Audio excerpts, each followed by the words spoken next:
All right, so we had finished off chapter 2 in our last lecture. This time we're going to start chapter 3, but I'm going to do it slightly out of order just so that it can facilitate the discussion of the main topic, which is linear transformations, a little bit better notationally. So let's actually start. We know how to operate with vectors. We can add them, we can subtract them, we can scalar multiply them and whatnot. But I'd like to be able to extend those operations as much as possible to matrices. All right, and so just again, we'll have some terminology, some new operations this time around. All of it should be fairly intuitive, with a couple of exceptions that we'll point out.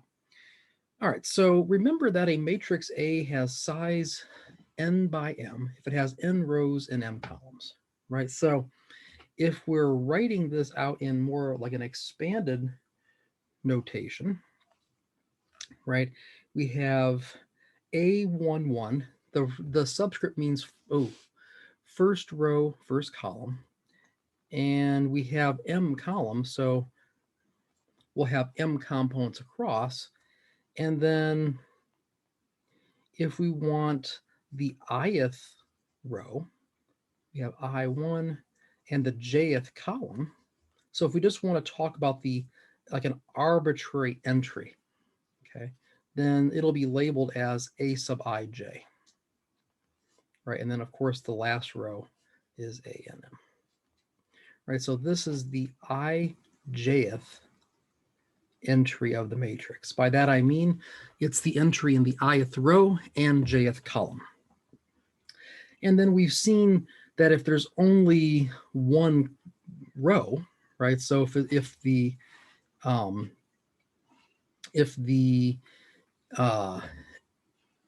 see, m is equal to 1, n equals 1. So if we had this in a 1 by m matrix, that means that there's only one row, or one row but m columns. That's going to be a row vector.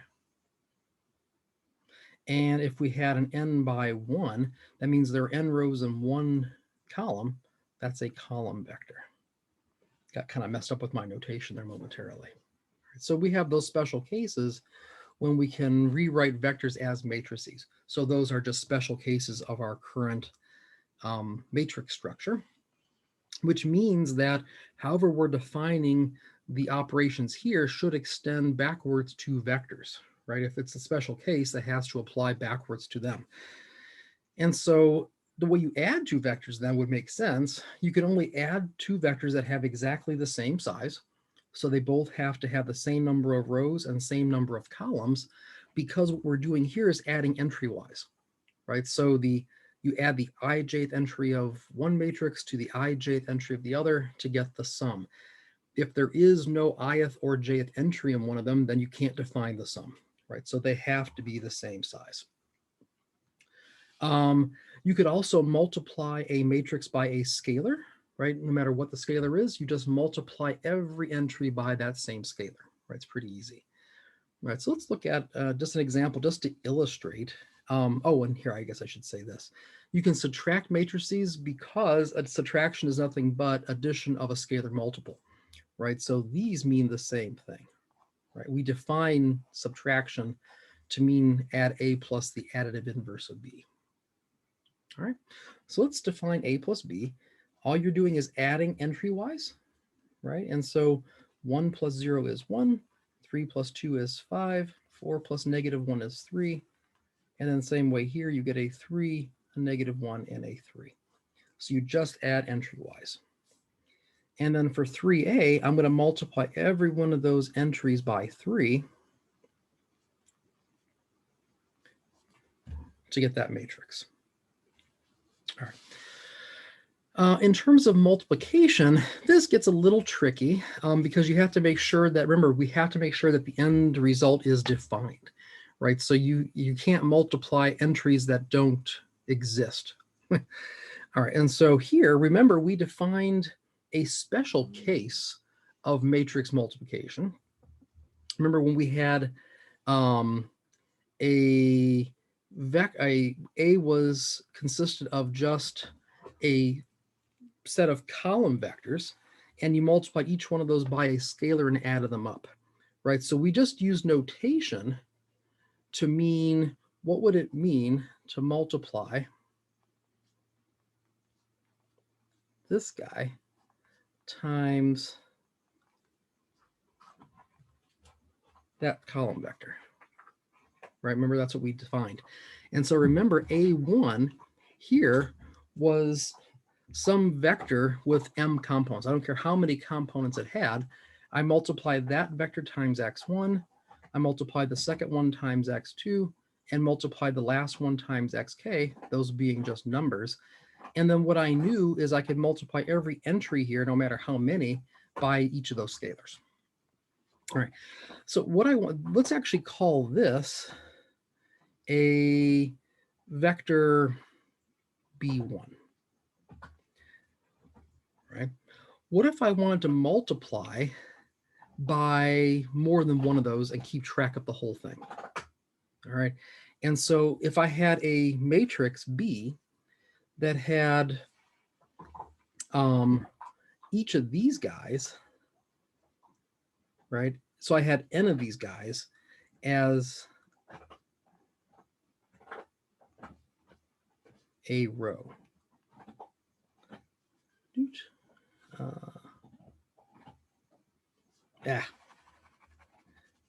right, so in other words, I'm going to replicate this several times, right, and keep track of it.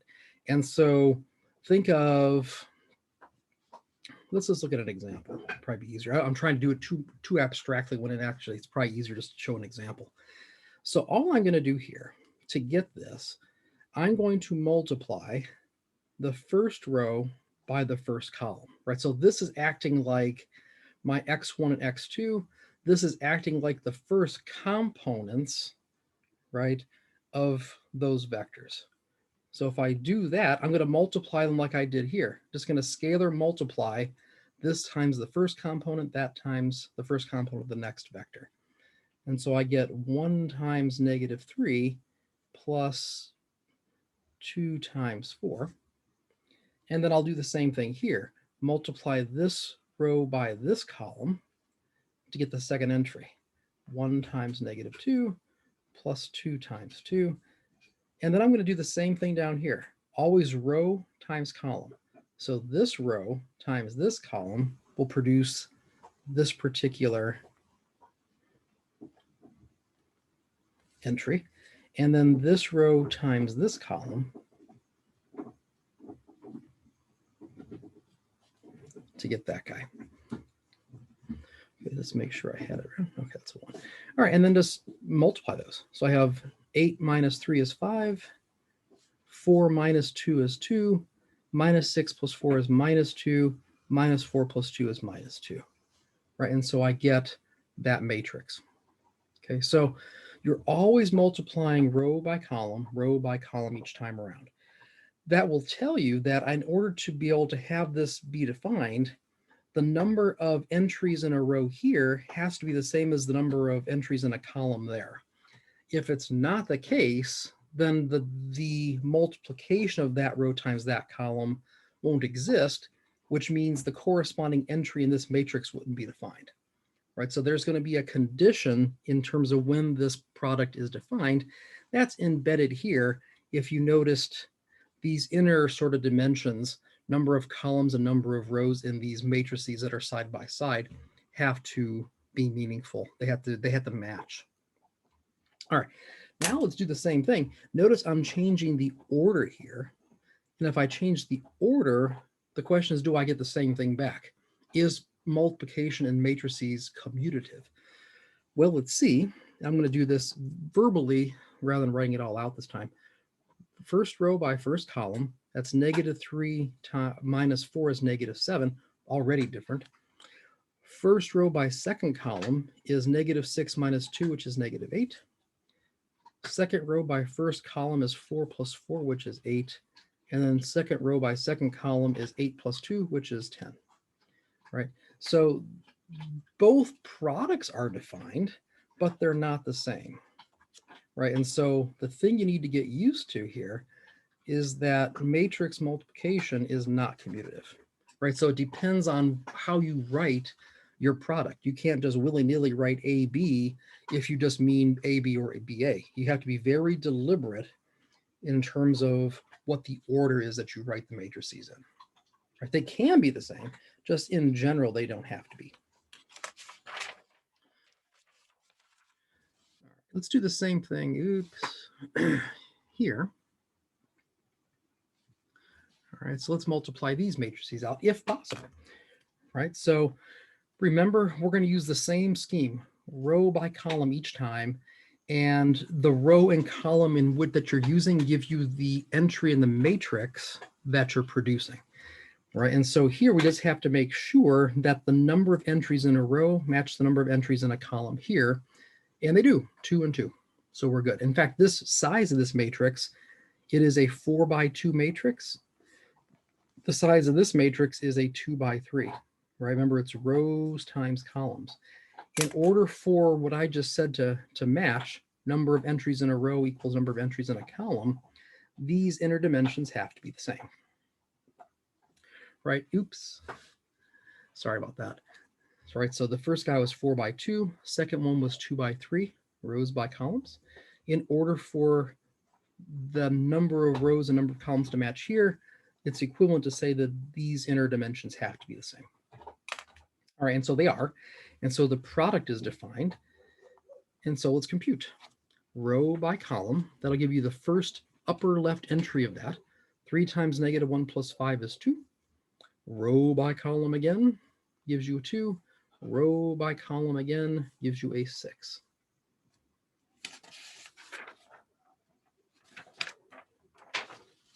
Okay. And then do the same thing here. -2 times -1 is 2, plus 0 is 2. -2 times 0 and a 0 there. -2 times 2 is -4, plus a 0. Okay. Row by column. 1 times -1 is -1, plus 20 is 19. 1 times 0 is 0, plus 4 times 2 is 8. 1 times 2 is 2, plus 12 is 14. And then one last one, 0 times that guy is 5. 0, 1 times that guy is 2. 0, 1 times that guy is 3. Okay, so you get that matrix. Notice that the dimensions, there are 4 rows and 3 columns. That is equal to 4 by 3. Right, so the outer dimensions of the product give you the dimensions of the end result. Okay.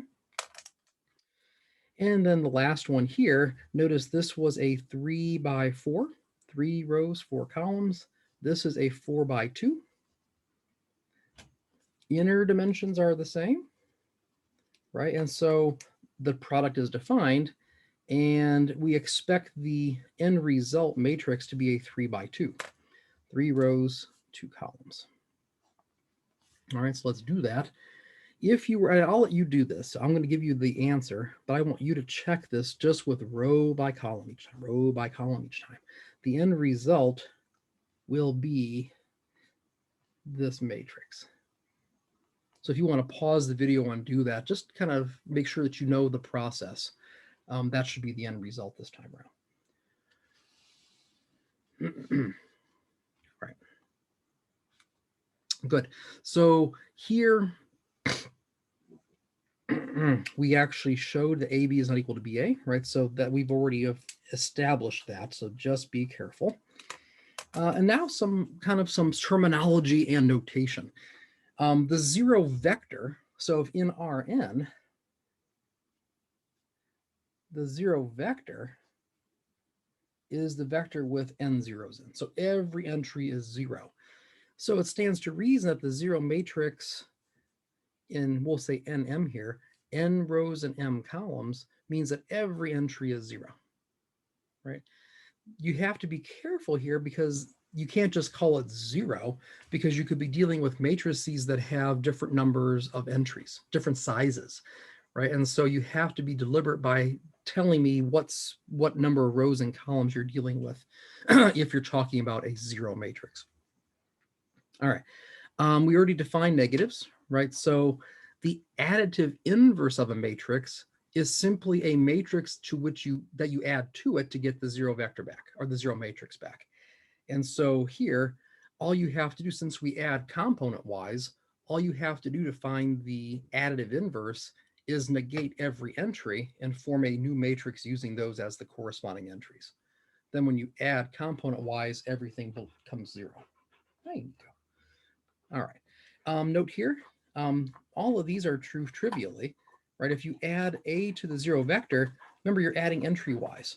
And so if you add 0 to any real number, you get that number back, right? And so as you would think, this is the additive identity in our matrices.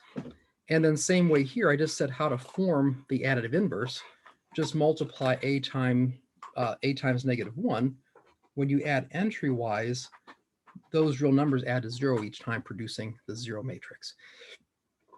And then finally, here, the only way you can, if CA is the 0 matrix, the only way that can happen is if the scalar C is equal to 0, or the matrix itself is the 0 matrix. That's the only way you'll get the 0 matrix back.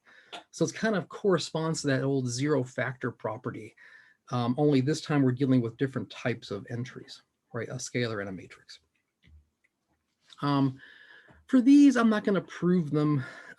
It's a little bit more laborious because you have to track all the entries. But suffice it to say that even though the commutative property for multiplication does not hold, the associative property and the distributive property and the sliding scalar property, so to speak, all hold, right? So just, maybe just check these on yourself, check with examples, I'll say, just to kind of see them in action, use 2x2s maybe, just so that you can at least convince yourself of their truth. The proof is in the text, but again, it's not all that exciting. It's just kind of tracking through the entries. All right. Just like here, the zero matrix actually depends, the actual structure of it depends on the number of rows and columns you're using.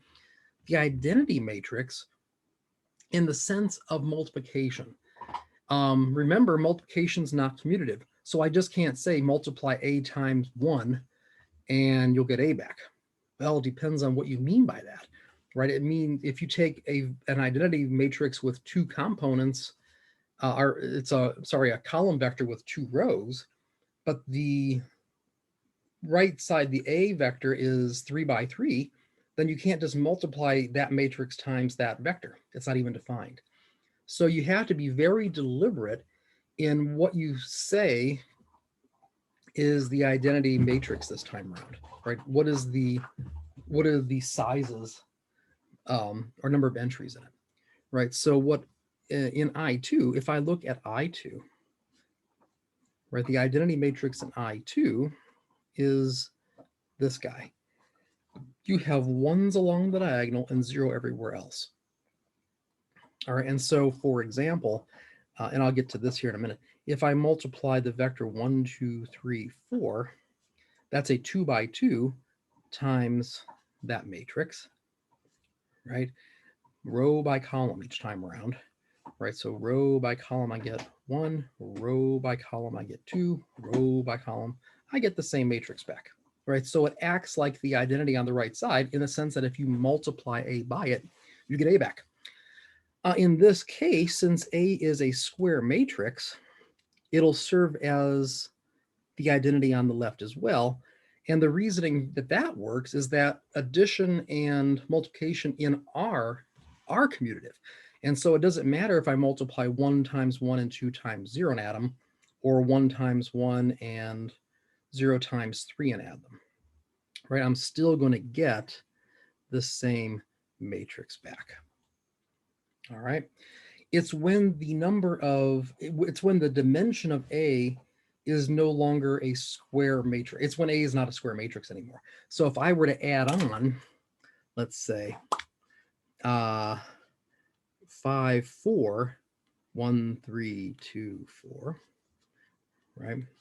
And I multiply by 0, 1 here. If I said, let's multiply by that same matrix, well, you're out of luck because there are 3 rows here, but only 2 columns. So that isn't defined, right? So this we'll call I2 is not the identity on the right side for A. It is, however, the right or the identity on the left-hand side, right? So if I were to look at this, rows and columns are the same now. Here, I2, when you multiply in the left by A, or multiply A on its left by I2 rather, you do get back the original matrix.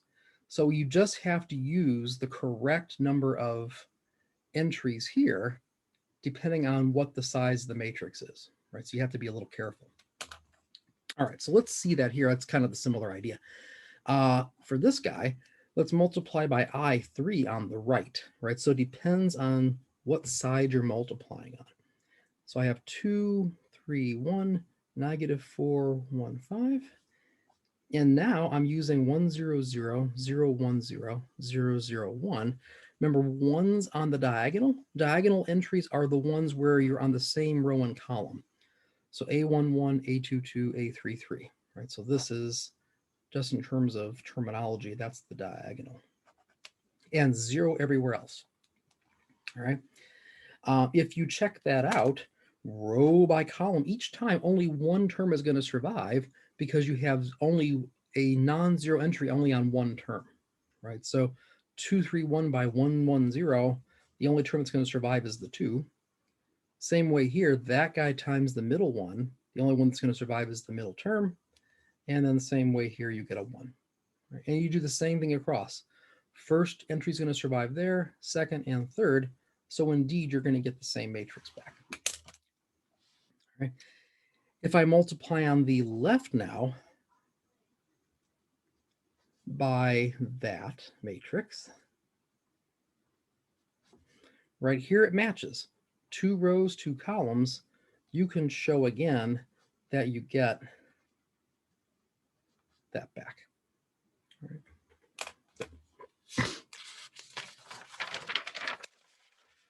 All right. Next up is the notion of a transpose. All right.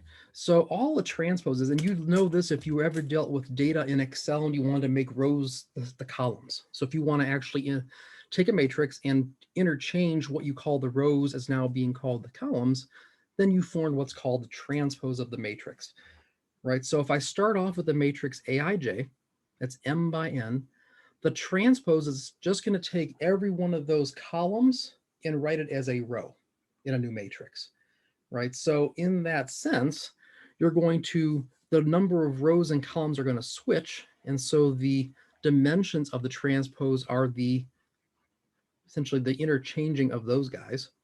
And the ijth row of the, or ijth entry of the original matrix becomes the jith entry of the transpose because you're replacing the columns by the rows, right? All right, and then we're going to use a to the t, right? T here just means transpose, right? So it's not an exponent, it just means transpose. And if you get the same thing back, if a matrix is the same as its transpose, then we'll call it symmetric, right? So in such a matrix, you can call them the columns or vectors the same. You can rewrite the matrix as its transpose and get exactly the same thing back. Okay, so let's just compute a few of these. The transpose of A here, and notice A is a 3 by 2, right? 3 rows and 2 columns. The transpose, these rows are going to become the columns. So the transpose is 2, 3, minus 4, 1, and 5, 0. Notice that the transpose is 2 by 3. Okay, so rows become the columns. That's all I'm doing there. Same way here, those rows become the columns of B transpose. The size is the same, right? It's 2 by 2, so the size of those matrices are the same. For AB transpose, I had to first compute AB, right? So let's compute that. So here's A, here's B. We have to make sure it's defined, right? So 3 rows and 2 columns, 2 rows and 2 columns. Inner dimensions are the same. We expect the product to be a 3 by 2. Okay, and so if I do row by column, 2, 3 times 3, 5 is 12. right? 2, 3 times 1, 5 is 17. Minus 4, 1 times 3, 2 is minus 10. And minus 4, hey, minus 4, 1, that's my dog. Minus 4, 1 times 1, 5 is 1. And then finally, 5, 0 times 1, 5. Oh, I'm sorry, 5, 0 times 3, 2 is 15. 5, 0 times 1, 5 is 5. All right, so that is AB. Okay, so AB transpose, these got the rows are going to become the columns. So I have 12, 17, minus 10, 1, 15, 5. Okay. All right. Next one, I want A transpose times B transpose. So if I were to write this down, this means I want that times this. Problem is, row by column, number of columns here, number of rows there aren't the same, right? This is a 2 by 3, this is a 2 by 2, and these guys are different. Okay, so the product is not defined. And so this, when I compute it above, you might be saying, well, why on earth don't you just distribute the t through like you do an exponent? It doesn't work, right? If you were to distribute that t through, you would have gotten this guy. That's not even defined. So to compute AB transpose, I mean, this is a valid way of doing it, compute AB and then take its transpose. But as it turns out, it's kind of interesting. Let's compute B transpose A transpose, right? So if I do that, I have 3, 2, 1, 5 first, and then A transpose is 2 minus 4, 5, 3, 1, 0, right? That product is defined. That's a 2 by 2 times a 2 by 3. That's defined. And if you were to multiply this thing out, we expect a 2 by 3, right, in the end. And if you do this, I want you to check this out. But guess what? You actually get AB transpose. So in other words, you get the same thing back here and here. So when you take the transpose of a product, it's not the product of the transpose in the same order. It's the product of the transposes in the opposite order. So it's kind of this strange sort of backwards property, right? So keep that in mind. As long as AB is defined, then AB transpose is defined and it equals that guy. Okay. All right, and then here I gather some properties again for transposes. None of these are hard to see. You just have to really look at a couple examples to convince yourself. But transpose is distributive. So if I add two matrices and then take the transpose, it's the same thing as taking the transpose of each of the matrices and adding them up. Okay. Same way if I multiply inside by a scalar and take the transpose, well, I could take the scalar outside and then take the transpose of A and I get the same thing back, right? So that's not really that hard to see. Let me just show you that one, right? So if I take K times 1, 2, 3, 4, that's K times A. This is equal to this. If I take the transpose now, right, so that's Ka. So Ka transpose, make the rows the columns,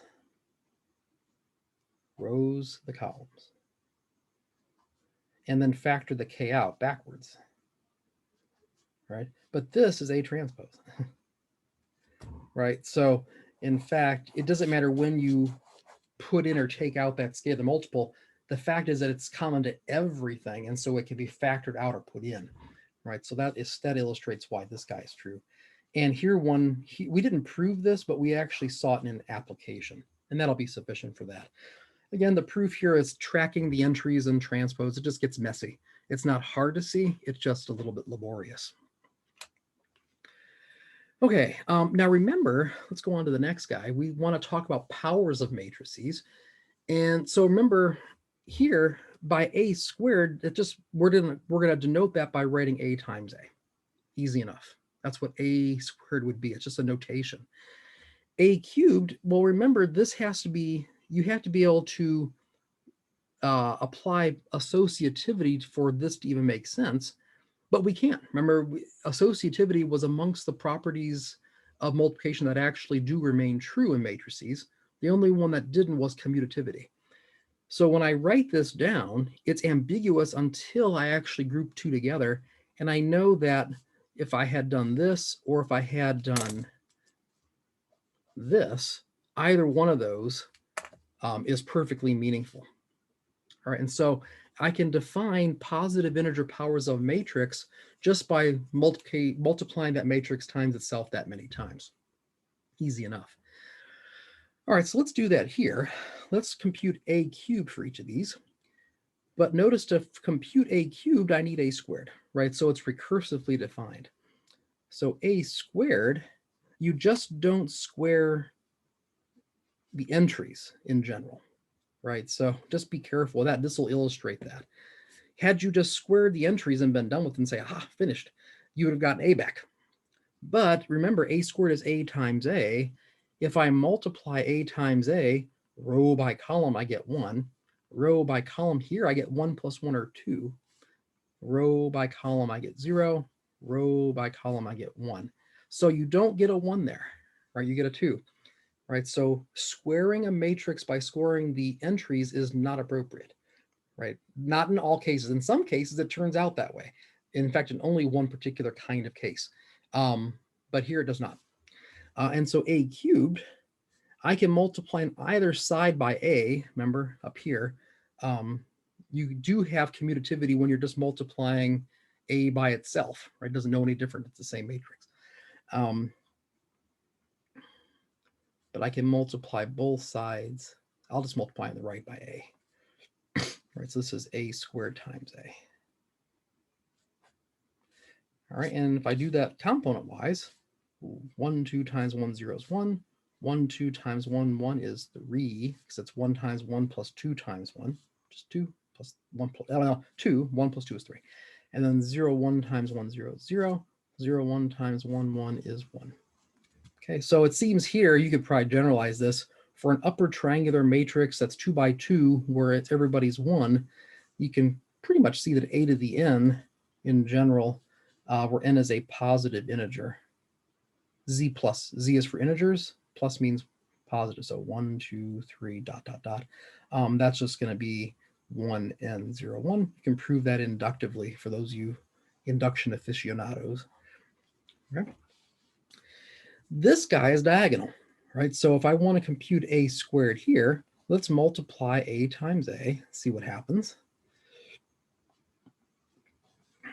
The key observation when you're multiplying here is that every time there's only going to be one non-zero product, right? And it's going to be the particular entry in that row in that column. So 200 times 200 is 2 squared.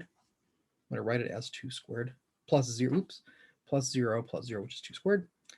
If I multiply this row by any of these columns, everything blots out, because where there is a non-zero entry here, there's a 0 entry there and vice versa. And so you get zeros along the rest of that row. If I do this, same sort of thing happens on the first and the third row, you get zeros, but in the second one, you get a 3 times 3, which is 3 squared. And then same way here, if I multiply that guy times any of these, the first two become zeros, and you get a 5 squared. So notice here, a squared this time is obtained by squaring the entries on the diagonal, but that's the only case in which you can square the entries and get the same matrix back, right? So for diagonal matrices, that's kind of nice. So in fact, a to the n, or again, n is a positive integer, all you have to do is raise the diagonals to that power. That'll become very handy, right? Diagonal matrices are very nice in that respect, right? When you're dealing with them, a lot of zeros and powers are very easy to compute, right? So when we talk about inverses later on, the inverse will be easy to compute. And the minute that happens, you have a lot of nice sort of properties that involve diagonal matrices that are possible. But for now, don't worry about that. Just for now, you know how to compute these powers. All right. And I think that is the end of this particular section. Yeah. So go ahead and give the matrix property operations a go. Let me know if you have any issues. And then the next lecture will be on 3.1. So we're going to go back to 3.1, I believe, and then go from there. All right. Take it easy.